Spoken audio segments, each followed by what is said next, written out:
का बिगाड़ बन रहा? अरे अपन कुर्तवा देखो। अरे साला ये क्या से चुगल? हमको पता न चला। अच्छा ले धो दे। धोवे में निकोर जाला दहिया के भुरता, धोवे में निकोर जाला दहिया के भुरता, बिगाड़ देला पान खाके नया नया कुर्ता, बिगाड़ देला पान खाके। अरे तू पान छोड़ देता चाहे हमार जान छोड़ देता। देख अभी पान तो न छूटी, बड़े टाइम छूटी हुई। अच्छा हमार पान बहुत निहारत है और अपन न देखली। का अपन देखी? अच्छा आज ये कैसे जर रहे? का चल रही हो? अच्छा पान ठोकर बतावत है। ढेर जनी बोला गरम होत बा खोपड़िया, ढेर जनी बोला गरम होत बा खोपड़िया, पियई में बीड़ी जारी देलू, महंग महंग सड़िया, पियई में बीड़ी जारी देलू।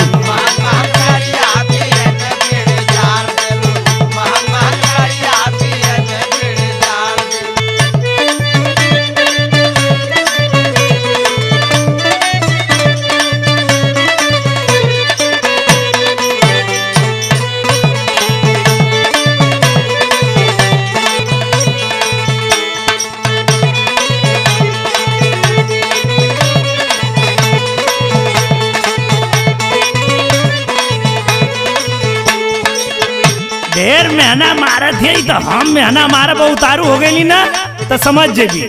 अच्छा ढेर बढ़ बढ़ के बतियावा मत। अरे हम बढ़ बढ़ के बतियावत हई। हाँ तो सुना, जरेला तो तोह से सियावे के ना, कहिला सियावे के ना। अरे जब दूसर लियावे के कहली तो सियावे कहाँ से कहबी? हाँ कितना लियावेला सबके पता, आन के भरोसे नहीं तोहरा नियन रहिला।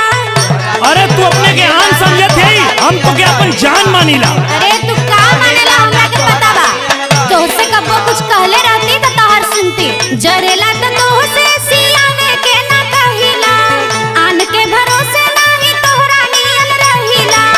एक बेरी धोवे में तू खुद हुची गुरता, एक बेरी धोवे में तू खुद हुची गुरता, बिगाड़ देला पान खाके नया नया कुर्ता, बिगाड़ देला पान खाके।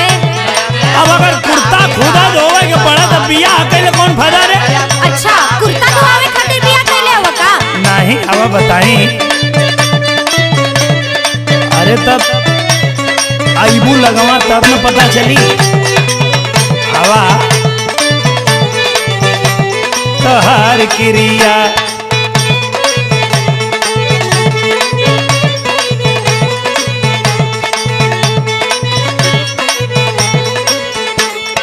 तोहार कुर्तवा धोवत धोवत हमार हाथ के चमड़ी छिलाए गई।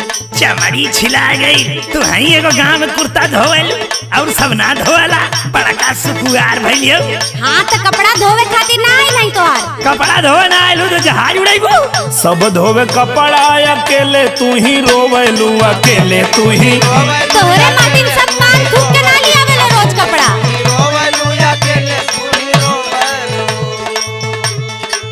कपड़ा से बेसी इज्जत हमर धोवेलू, पूरा इज्जत नाश के रख देले भाई।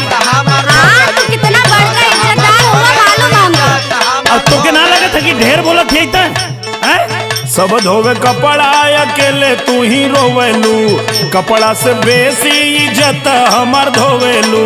दूसरा के बुरा लागे अपन लागे बढ़िया, दूसरा के बुरा लागे अपन लागे बढ़िया, पिए में बीड़ी जियारी देलू, महंग महंग सड़िया, पिए में बीड़ी जियारी देलू। अरे कहाँ जाते हो?